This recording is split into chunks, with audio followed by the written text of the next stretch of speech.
Welcome back to the Pro Ticker Podcast, your Tuesday morning edition covering major financial magazine headlines, everyone. It's great to be back. Today, we're diving deep into global markets.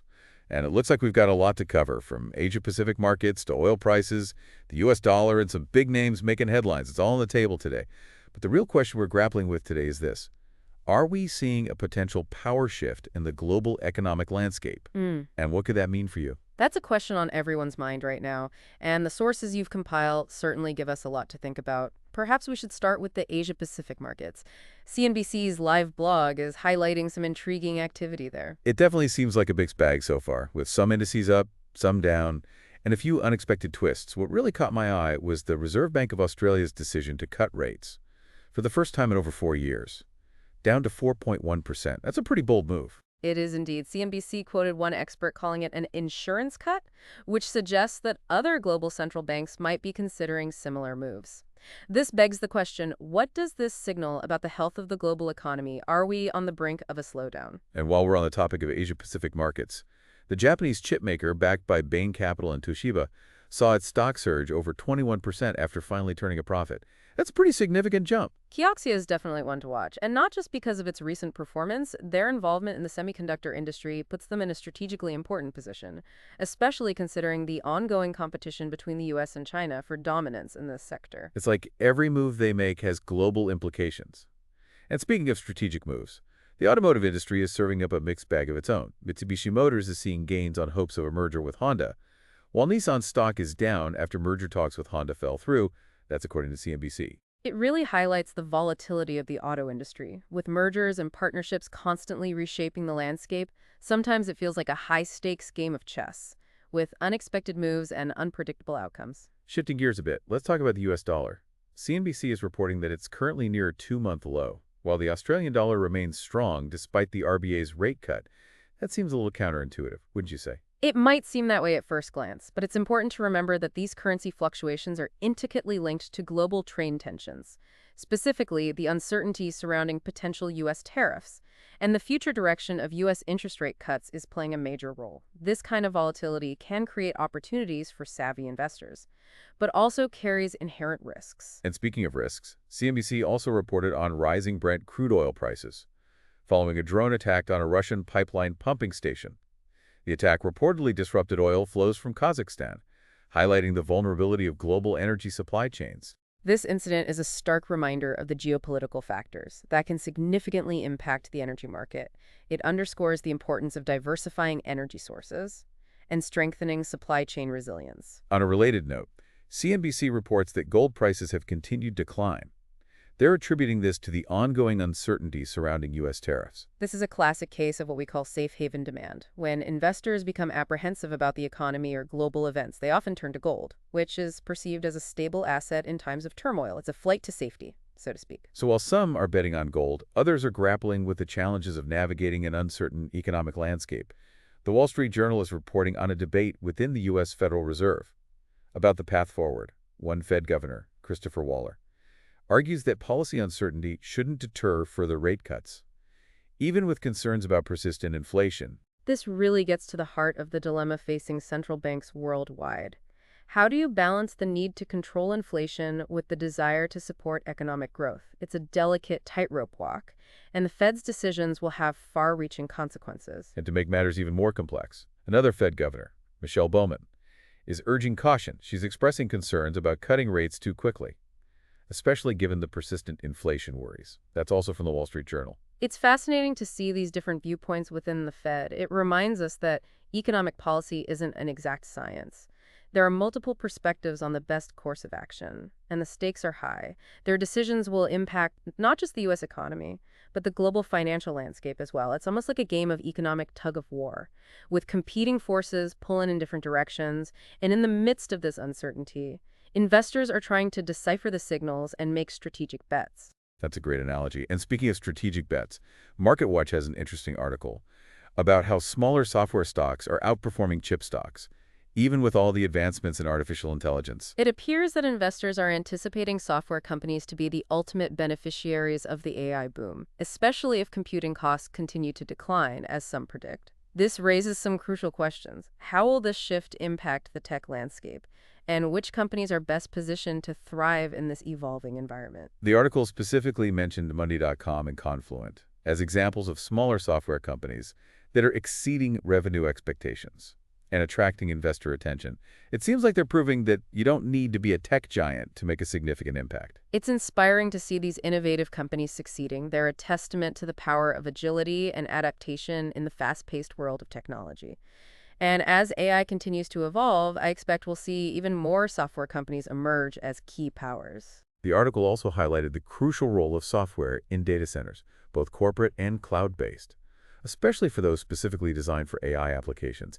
It seems like software is becoming the backbone of the AI revolution. That makes perfect sense. AI relies heavily on data, and software is essential for managing, analyzing, and ultimately extracting meaningful insights from that data. And speaking of extracting insights, the article introduced a term I wasn't familiar with, inference.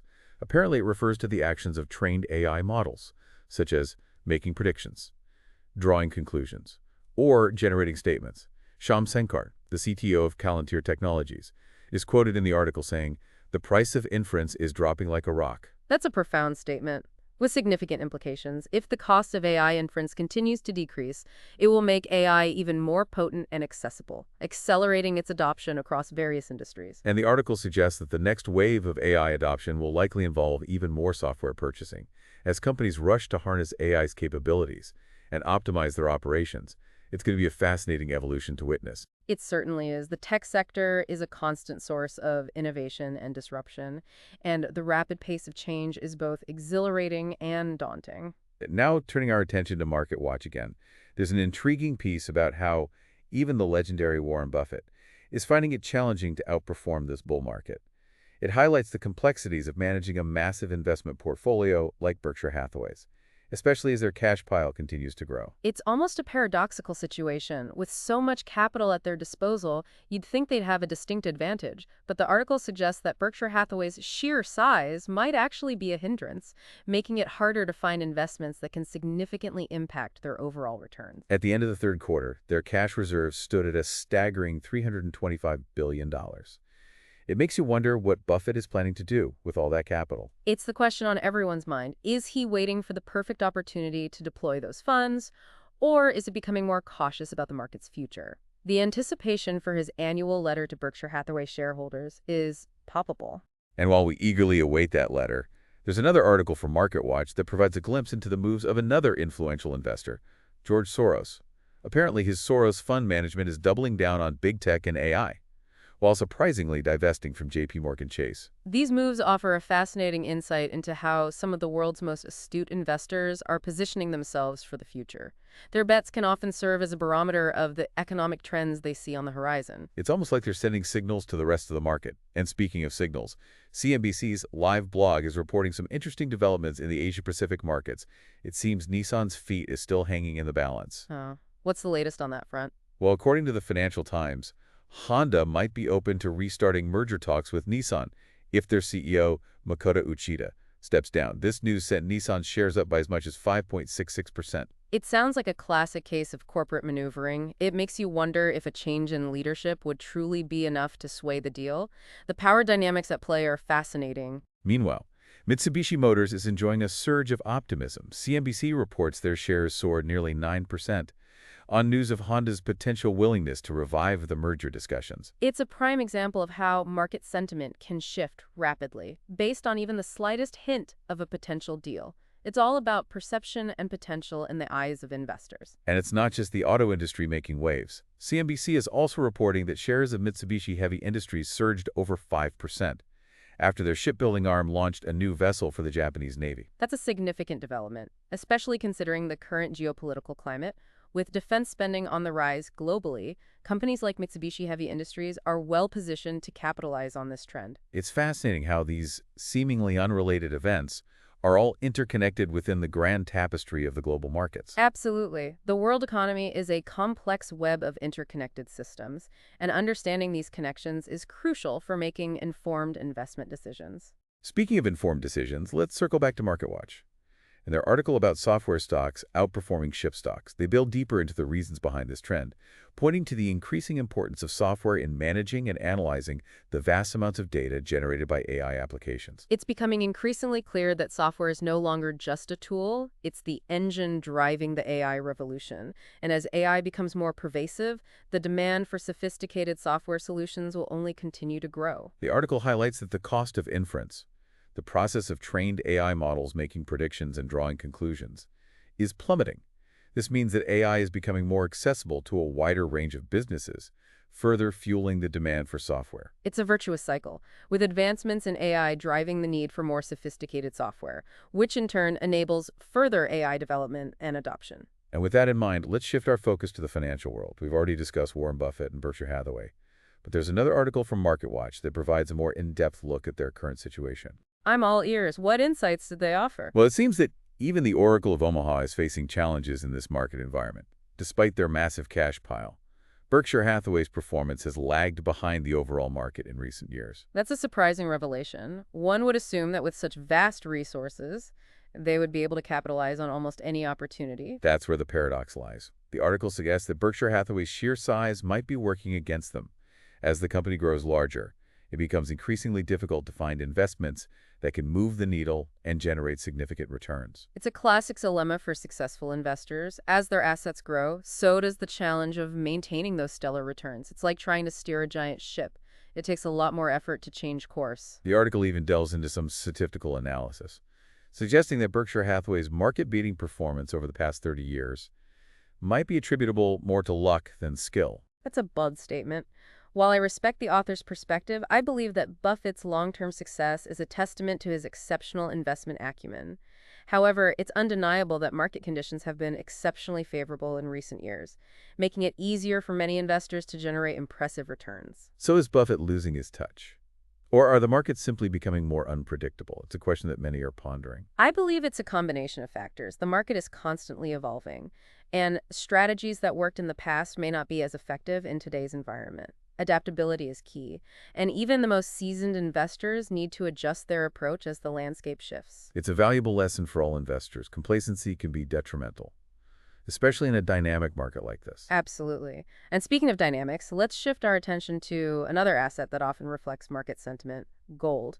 MarketWatch reports that both UBS and Goldman Sachs are raising their gold forecasts, predicting that prices could surge even higher this year. That's quite a bullish outlook for gold. What factors are driving their optimism? Well, gold is often perceived as a safe haven asset, and these bullish forecasts suggest that investors might be feeling a bit apprehensive about the current economic climate. UBS strategist Joey Tees is quoted in the article saying that while it's always tricky to chase the market higher, she believes there's plenty of room for gold holdings to rise. She even predicts that gold could reach $3,200 later this year. That's a significant jump. It seems that Keyes is anticipating continued uncertainty and investor anxiety to drive gold prices higher. And Goldman Sachs is also bullish on gold. Citing structurally higher central bank demand as a key driver, they've raised their year-end target price to an impressive $3,100. It's clear that these major financial institutions are betting on a bright future for gold. And with geopolitical tensions simmering, trade wars looming, and inflation still a concern, it's understandable why investors might be seeking refuge in this traditional safe haven asset. It's a classic case of gold glitters when the world jitters. Precisely. And right now, there's no shortage of reasons for investors to be feeling jittery. It's hope that those gold bugs are proven wrong and that the global economy finds a smoother path forward. We can always hope for the best. But it's also prudent to be prepared for any eventuality. And speaking of being prepared, Bloomberg has an interesting piece about how German investor outlook has significantly improved, experiencing its biggest boost in 2 years. That's encouraging news, especially considering Germany's role as Europe's largest economy. Their performance has a ripple effect throughout the region. It seems the upcoming elections in Germany are playing a role in this surge of optimism. Investors are hoping for a more market-friendly government that can stimulate growth and revitalize the economy. It's a fascinating example of how political events can influence market sentiment. Elections often create uncertainty. But in this case, it seems that investors are anticipating a positive outcome. The article also mentions the possibility of interest rate cuts bolstering demand. It seems like central banks worldwide are starting to adopt a more dovish stance as inflation cools down. That's a significant shift. Lower interest rates can encourage borrowing and spending, which can help stimulate economic growth. It's a delicate balancing act, though, as central banks also need to keep inflation in check. The article acknowledges that the German economy still faces challenges, particularly in their export-oriented manufacturing sector, which has been hit by weak demand in China, rising energy costs, and geopolitical uncertainties. Those are valid concerns. The global economy is interconnected, and what happens in one region can have far-reaching consequences. But on a more positive note, the article highlights that President Trump's decision to hold back on those full-blown tariffs has provided some relief. It's helped to boost Germany's benchmark DAX index to a record high, although it remains to be seen how sustainable those gains will be. It's a reminder that trade wars and protectionist policies can significantly impact global markets and economic growth. Open trade and cooperation are essential for a healthy global economy. Speaking of global events, Bloomberg also has an article about the ongoing peace talks in Ukraine. Apparently, European leaders are meeting in Paris to discuss potential solutions and explore the possibility of deploying peacekeepers to the region. That's a glimmer of hope. In an otherwise volatile situation, a peaceful resolution to the conflict in Ukraine would be a major positive for the global economy and for humanity as a whole. The article mentions that while there's still disagreement among European leaders about the specifics of any peace deal, the fact that they are engaging in dialogue is a positive sign. Diplomacy and negotiation are crucial for resolving international conflicts. Let's hope that these efforts lead to a lasting peace in Ukraine. Agreed. Now, before we move on to our next set of articles, let's take a moment to acknowledge the global nature of these market trends. We've been discussing events in Asia, Europe, and the U.S., highlight of the interconnectedness of the world economy. It's a crucial point. What happens in one corner of the world can have ripple effects across the globe. We're all part of this intricate economic ecosystem. Exactly. And that's why it's so important to stay informed about what's happening beyond our own borders. A global perspective is essential for understanding the complexities of the modern economy. Well said. Now let's delve into a few more articles that shed light on some interesting trends and developments. Bloomberg has a piece about Norway's sovereign wealth fund, which is currently searching for a new CEO. Apparently, they've received 82 applications for the job, including a bid from the current chief, Nicolai Tangen. That's a highly sought-after position. Managing a $1.8 trillion fund is no small feat. It takes a unique combination of skills and experience to navigate the complexities of the global investment landscape. It seems like Tangen has a good chance of keeping the job. The article mentions his popularity in Norway and his successful track record of encouraging his traders to think more contrarian and take advantage of the fund's long-term focus. It's interesting to see how sovereign wealth funds are becoming increasingly influential in the global markets. They're not just passive investors. They're actively shaping the investment landscape and driving trends. Absolutely. Their decisions can have a significant impact on market dynamics and asset prices. They're a force to be reckoned with in the world of finance. Speaking of influential investors, Bloomberg also has an article about a survey from Bank of America Corp that reveals investors are currently exhibiting the highest willingness to take risks in 15 years. It seems like they're feeling very confident about the market's prospects. That's a bold statement. It suggests that investors are shaking off their apprehension and embracing a more bullish outlook. The survey found that fund managers' cash levels have plummeted to their lowest point since 2010, and a whopping 34% of participants believe that world equities will be the best-performing asset in 2025. That's a strong vote of confidence in the stock market. It seems like investors are anticipating a period of robust growth and profitability. The article mentions that investor bullishness is being driven by expectations of strong economic growth and lower U.S. interest rates this year. It's a combination of factors that could create a favorable environment for equity. It's understandable why investors might be feeling optimistic. The global economy has weathered some significant storms in recent years, and there are signs that things are starting to stabilize. But the article also points out that global recession expectations have fallen to a 3-year low, which suggests that investors are not completely ignoring the potential for economic headwinds.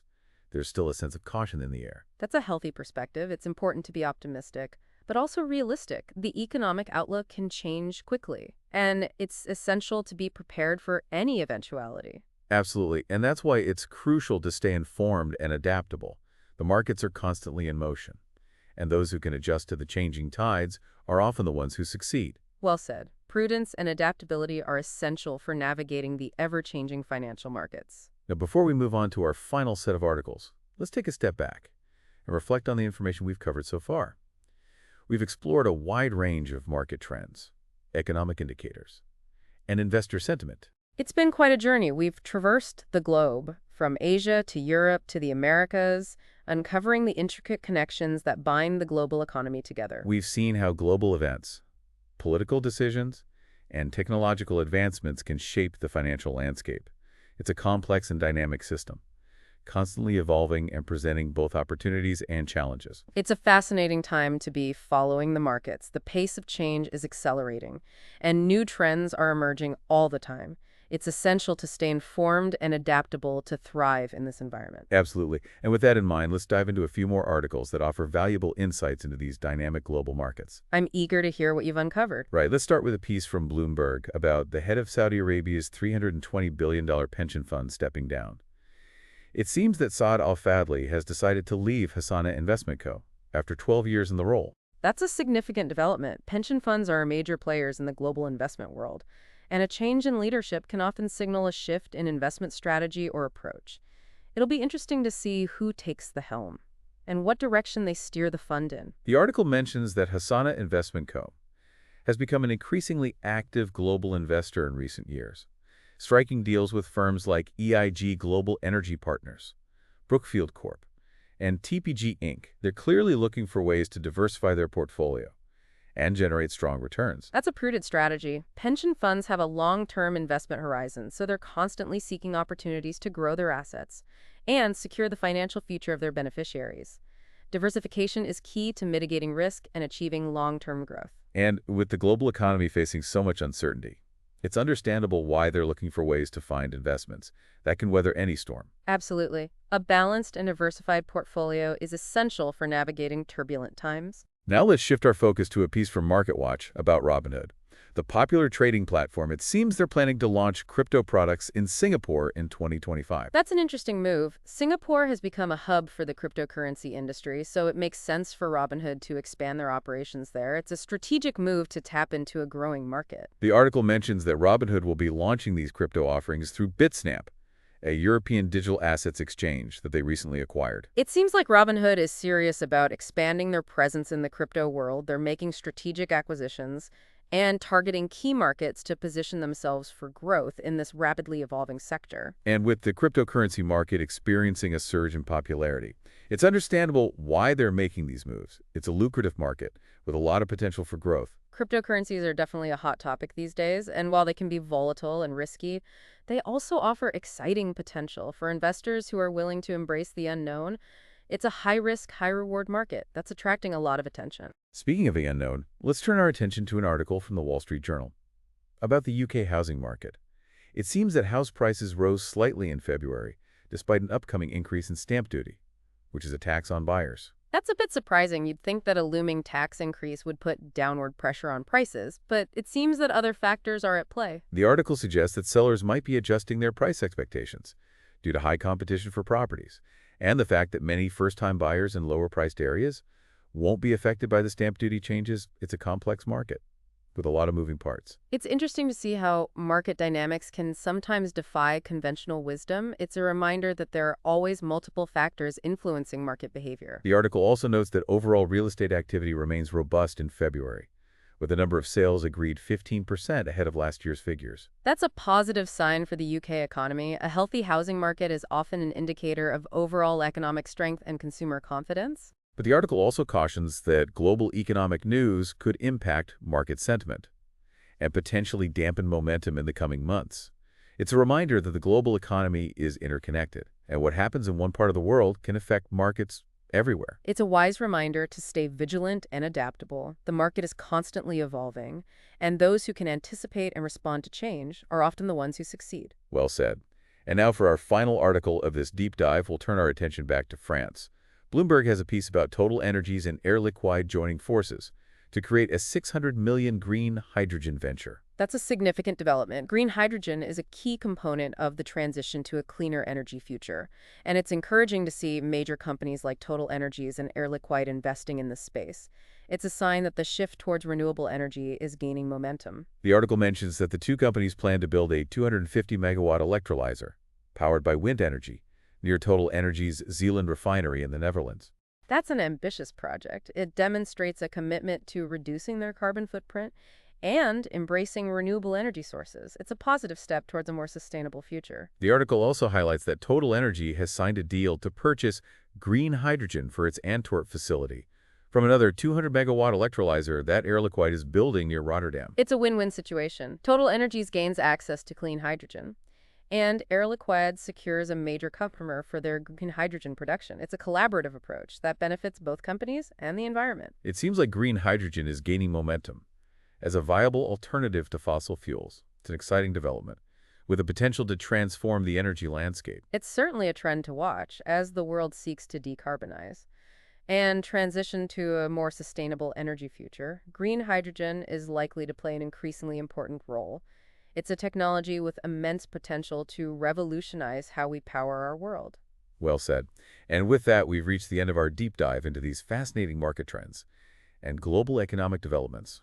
It's been an insightful journey, filled with twists and turns, opportunities and challenges. Absolutely. And I hope our listeners have gained a better understanding of the forces shaping the global economy and the opportunities and challenges that lie ahead. I believe they have. We've provided a balanced perspective, highlighting both the positive developments and the potential risks. Empower of our listeners to make more informed decisions. Well said. And with that, I'd like to thank our listeners for joining us on this deep dive. We'll see you all tomorrow morning with new headlines from major financial magazines.